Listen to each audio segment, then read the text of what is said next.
আপনাদেরকে সতর্ক করি, রাত্রিকালীন সময়ে কিছু কাজ আপনারা করবেন না কখনো। যে কাজগুলো রাত্রিকালীন সময়ে যদি আপনি মুখোমুখি হন, আপনাকে কিছু পরিকল্পনা উদ্যোগ সিদ্ধান্ত গ্রহণ করতে হবে এগুলো থেকে বাঁচার জন্য। ধরে নেন আপনি রাত্রিবেলায় হেঁটে যাচ্ছেন নির্জন এলাকা, ঢাকা সিটির মধ্যে সাধারণত কম হয়, তাও হয়। বারবার মনে হচ্ছে পেছন থেকে কে যেন আমাকে ডাকছে, পেছন থেকে আমাকে কে যেন ডাকছে, অথবা কেউ আমাকে ফলো করছে, আমাকে অনুসরণ করছে, আমার পেছন দিয়ে আমাকে কেউ যেন অনুসরণ করে হেঁটে হেঁটে আসছে, মনে হয় কি হয় না? এরকম যখন হবে আপনি এভাবে ঘাড় ঘুরিয়ে তাকাবেন না, হয় পুরো শরীরটা নিয়ে তাকাবেন, অথবা আপনি তাকাবেনই না। কারণ এই ধরনের ঘাড় ঘুরিয়ে তাকানোর পরে অনেক মানুষ স্ট্রোক করে। কারণ কি? সে আতঙ্কিত হয়ে যায়, মনে হচ্ছে যে কেউ তাকে থাবা মারলো। এগুলো হচ্ছে বদজিনের আসর। তাহলে ঘাড় ঘুরে তাকাবেন না, হয় পুরো বডি নিয়ে ঘুরবেন এবং আয়াতুল কুরসি পড়বেন, অথবা আপনি পিছনের দিকে তাকাবেনই না। এটা খুব খেয়াল রাখবেন, বিপদে পড়তে না চাইলে। 2 নম্বর, এই শীতকালীন সময় অনেকের জুতার মধ্যে, মসজিদের এই যে বক্সের মধ্যে, বিছানার মধ্যে, কম্বলের নিচে সাপ এসে বসে থাকে, আছে না নাই? গ্রামগঞ্জে যখন বিছানার ওপরে, কম্বলের নিচে অথবা কাঁথা বালিশের নিচে এরকম সাপ দেখবেন, প্রথমে মারবেন না। নবীজির নিষেধাজ্ঞা আছে। কি করবেন? সাপটাকে চলে যেতে বলবেন। যদি সাপটা চলে যায়, চলে গেল। যদি না যায়, তারপর আপনি অ্যাকশানে যাবেন। কারণটা কি? যদি না যায় তাহলে জানতে হবে এই দুষ্ট সাপ, আর যদি চলে যায় তাহলে জেনে নেবেন যে এই সাপটা জিন। কারণ জিনেরা 2টা রূপ খুব পছন্দ করে, একটা হচ্ছে বিড়ালের রূপ আর একটা হচ্ছে সাপের রূপ। কথা বুঝতে পেরেছেন? প্রথমে মারবেন না, সুযোগ করে দিবেন। 3 নাম্বার, আপনি হেঁটে যাচ্ছেন, দেখতে পাচ্ছেন যে একটা সোজা বাঁশ ঝাড়, অথচ বাঁশগুলো কয়েকটা এভাবে হেলে আপনার দিকে আছে। অথবা দিনের বেলায় দেখছেন যে সোজা গাছ, রাত্রিবেলা আসতেছেন একটা ডাল আপনার দিকে এভাবে ঝুলে পড়ে আছে, কোনো কারণ নাই, ঝড় নাই, বৃষ্টি নাই। এরকম যদি দেখেন, খবরদার, আপনাদের কাছে রিকোয়েস্ট, ওই ঝাড় অথবা গাছের ডালার নিচ দিয়ে আপনারা যাবেন না। কারণটা কি? এখানে ভালো জিনের আসরও থাকে, বদজিনেরও আসর থাকে। যদি একান্তই যেতে হয় তাহলে আপনারা কি করবেন? আয়াতুল কুরসি জোরে জোরে পড়তে পড়তে যাবেন। এতে করে যদি বদজিন থাকে এখান থেকে দূর হয়ে যাবে। আল্লাহু আকবার বলেন। গভীর রাতে অনেক সময় শুয়ে থাকবেন, দেখবেন জঙ্গল বা বাড়ির আশপাশে যদি নির্জন এলাকা থাকে, মনে হবে যে আপনার নাম ধরে কে যেন ডাকতেছে। হয় কি হয় না? যারা সাফার, যারা দেখেছেন, যারা শুনেছেন, তারা বিশ্বাস করবেন। এরকম হয় যে আপনার নাম ধরে ধরে ডাকছে। প্রথমেই গেট খুলবেন না। যদি 3 বার ডাকে, আপনি খুব সতর্কতার সাথে আগে আয়াতুল কুরসিটা পড়ে নেবেন, তারপরে জানালা খুলে অবজার্ভ করবেন, এরপরে বাইর হবেন। নতুবা কি হবে? বের হয়ে গেলেন, 1 ডাকের পরে বদজিনের আসর হবে, শয়তানের কুমন্ত্রণা হবে, আপনার উপরে বাতাস লাগবে, আপনি ক্ষতির সম্মুখীন হবেন। এটা খেয়াল রাখবেন, এগুলো জিনদের কাজ। 5 নম্বরে, যদি দেখেন যে গাছের উপরে কেউ কিছু একটা অবস্থা টের পাচ্ছেন, যে একটা অস্তিত্ব বসে আছে, মানুষের মতো, কখনো বাঘের মতো, ভাল্লুকের মতো, অথবা অন্য কোনো আকার আকৃতির মতো, দ্বিতীয়বার তাকাবেন না, মাটির দিকে তাকায় চলে যাবেন। 6 নম্বর, ঘরে ঢুকেছেন, ঢোকার পরে দেখছেন যে আপনার মতো কাউকে আপনি দেখেছেন। হয় কি হয় না? ঘরে ঢোকার পরে আপনি দেখছেন যে আপনার মতো একজন কি চেয়ারে বসে আছে, অথবা মনে হচ্ছে যে বিছানার উপরে কে যেন শুয়ে, আপনার বাবার মতো, আপনার মতো। আতঙ্কিত হবেন না। কি করবেন?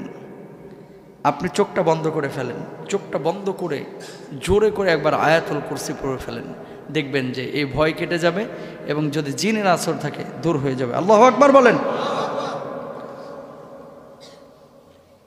রাতে বাম কাত হয়ে ঘুমাবেন না, ডান কাত হয়ে ঘুমাবেন। অনেকে দেখবেন চিত হয়ে ঘুমায়, বুকটা নিচে, নিতম্ব উপরে, আছে না নাই? যত আপনি চিত হয়ে ঘুমাইবেন, বদজিনের আসর তত আপনার উপরে বেশি আসবে। কারণটা কি? এই সূরতটা, এটা একটা মানে নেকেট চরিত্রের সূরত, ঠিক কিনা? ওই যে চিত হয়ে শোয়া, এভাবে শুবেন না। এগুলো জিনরা পছন্দ করে, কিন্তু আল্লাহ পছন্দ করেন না, নবী পছন্দ করেন না। 1 কাত হয়ে শুবেন। খারাপ স্বপ্ন যদি দেখেন, 3 বার থুতু নিক্ষেপ করবেন। আশা করছি আপনি এই কষ্টের সম্মুখীন হবেন না এবং রোগে আক্রান্ত হবেন না। আচ্ছা, তারপরে আরেকটা বিষয়, সেটা হচ্ছে পানিতে গোসল করতে নেমেছেন, দেখা গেছে নিচ থেকে কে যেন পা টানছে। আসলে কিছুই নাই, কে যেন পা টানছে। পানির মধ্যে অনেক সময় জিনের আসর থাকে, নিচে বসবাস থাকে, এরা মানুষের সঙ্গে দুষ্টামি করে। যদি এরকম হয় তাহলে একটা আল্লাহু আকবার বলে চিৎকার দেবেন। কি বলবেন? আল্লাহু আকবার বলে চিৎকার দিবেন, তারপরে দোয়া ইউনুস পড়বেন, লা ইলাহা ইল্লা আনতা সুবহানাকা ইন্নী কুনতু মিনাজ জালিমিন। দেখবেন যে আপনার পায়ের ওখান থেকে দূর হয়ে গেছে। আল্লাহু আকবার।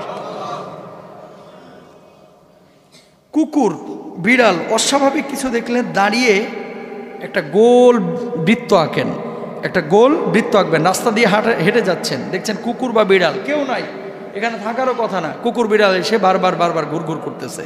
আপনার সন্দেহ হয়েছে এটা কি আসলেই কুকুর বিড়াল নাকি অন্য কিছু, তাহলে গোল একটা দাগ দেবেন। কি দিবেন? দাগ দিয়ে ওই বৃত্তের মধ্যে দাঁড়াবেন, দোয়া ইউনুস পড়বেন, আল্লাহ তাআলা মুক্ত করবেন।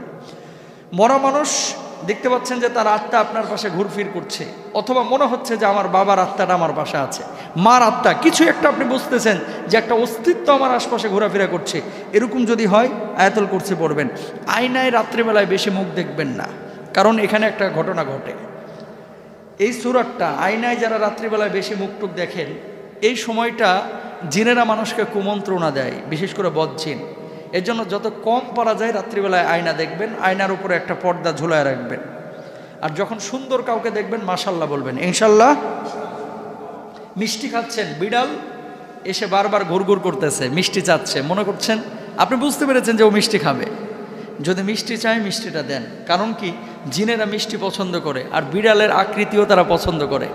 যদি দেখেন বিড়াল বারবার ঘুরঘুর করছে আর আপনার মিষ্টি খাওয়াকে ডিস্টার্ব করতেছে, পায়ে মুখ দিচ্ছে, পেছনে মুখ দিচ্ছে, হাতে মুখ দিচ্ছে, তাহলে মিষ্টি একটা দিয়ে দেন। যদি খাওয়ান আপনার ক্ষতি হবে না, আর না খাওয়াইলে যদি মারধর করেন ক্ষতির সম্ভাবনা আছে, এটা মাথায় রাখতে হবে। গর্ভবতী মা বোন যারা রয়েছেন মাগরিবের সময় বাইর হবেন না, রাত 12টার সময় বাইর হবেন না, খুব দুপুরবেলা বাইর হবেন না। এই 3টা সময় জিনেরা বেশি বিচরণ করে। কথা বুঝতে পেরেছেন? মা বোনদেরকে এটা জানায়া দেবেন। বেশি রাগ করবেন না, রাগ হচ্ছে আগুনের বৈশিষ্ট্য। মাটির বৈশিষ্ট্য কি? নমনীয় হওয়া, বিনয়বত হওয়া। কথা বুঝতে পেরেছেন? বিনয়ী হওয়া। রাগ যদি বেশি উঠে যায় বসে যান, অজু করে ফেলেন। যখন আপনি রাগারাগি বেশি করবেন তখন দুষ্ট জিন ওখানে আরও ওয়াসওয়াসা বেশি দিবে। এই জন্যই রাগের মাথায় মানুষ মানুষের কুবাইতে পারে। যে মানুষটা কুবাইতেছে উনিও বলে এরপরে যে আমি কেমনে কুবাইলাম ভাই আমি জানি না। কথা বলেন না কেন? রাগ যখন উঠে যায় মাইয়া মাথা ফাটায় এলাইছে, অথবা বউয়ের হাত ভাঙিয়ে ফেলছে, নাউজুবিল্লাহ বলেন, জায়েজ নাই। এমন মায়ের মারছে পোলাটারে একেবারে আঙ্গুল ভাঙিয়ে ফেলাইছে, এরপরে আড়ালে যায় কাঁদতেছে, আয় হায় আমি মারতে পারলাম এইভাবে। তার মানে কি জানেন? আসলে যখনই রাগটা উঠছে ওই বদজিন ওখানে বসছে, এর মাথাটাকে মস্তিষ্কটাকে নষ্ট করে এই আকামটা করে ফেলছে। এই জন্য সে তার হিতাহিত জ্ঞান হারায় গেছিল, ঠিক কিনা? এই জন্য রাগ যখন উঠবে সাথে সাথে কি করবেন? বসে যাবেন। বসে যে যদি দেখেন রাগটাও কমতেছে না, অজু করে ফেলেন। যদি তাও না কমে শুয়ে যান, দেখবেন রাগ উধাও। আল্লাহু আকবার। প্রিয় ভাইরা আমার, বিপদ আপদের সম্মুখীন আমরা সবাই হই, কিন্তু এই সমস্ত বিপদ আপদের সম্মুখীন হইলে মায়ের হয় কিন্তু শব্দ হয় না। কথা বলেন না কেন? মায়ের হয় শব্দ হয় না, বুঝেন নাই? জ্বর হলে ডাক্তার ধরা পড়ে, মানে ডাক্তার ধরতে পারে। মাথা ব্যথা হলে মাথা এই আপনার পরীক্ষা নিরীক্ষা করে ধরতে পারে। হার্ট কিডনি ডিজিজ হলে এগুলো পরীক্ষা নিরীক্ষা করে ধরা যায়। এই সমস্ত দুষ্ট জিনের চক্রে যারা পড়েছে ডাক্তারের কাছে গিয়ে বলে কিছু পায় না, কোনো রোগ ধরা পড়ে না। কিন্তু যার ভেতরে আক্রান্ত হয়েছে বা যার ভেতরে ইফেক্ট করেছে সেই জানে এগুলোর জ্বালা কত। কথা বুঝতে পেরেছেন? এই জন্য এগুলো হচ্ছে কোরআনের চিকিৎসা। আপনারা এগুলো মানার চেষ্টা করবেন। আল্লাহ কবুল করুন, বলুন আমিন।